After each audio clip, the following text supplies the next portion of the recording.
الجديدة ويسرق صكوك المواد الخام لكي يظهر ياسين بمظهر الفاشل أمام الحاج ميرسي.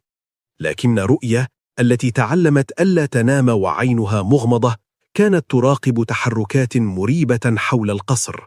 وجود ياسين بجانبها وهو يخطط مع والدها لإعادة بناء المخازن بأسلوب حديث يحميها من أخطار المستقبل. وفي يوم من الأيام دعا عثمان الحاج ميرسي وياسين لمجلس التجار بدعوى التهنئة، لكن الغرض الحقيقي كان إهانة ياسين وكسر هيبته أمام الجميع. وحين دخل ياسين المجلس بملابسه البسيطة ووقاره المعتاد، بدأت الهمسات والضحكات الساخرة تتعالى، وقال عثمان بلهجة متعالية: أهلا بصاحب القبور الذي صار تاجرا في يوم وليلة، فهل ستحضر لنا بضائع من عالم الموتى يا فتى؟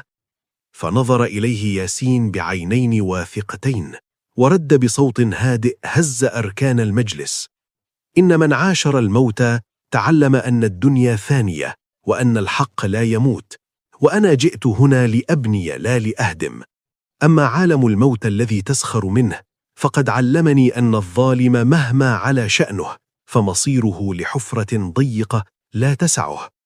اشتعل الغضب في قلب عثمان وقرر أن يضرب ياسين في أغلى ما يملك، حيث أرسل رجاله في الليل ليخربوا ورش البناء الجديدة ويسرقوا صكوك المواد الخام لكي يظهر ياسين بمظهر الفاشل أمام الحاج ميرسي.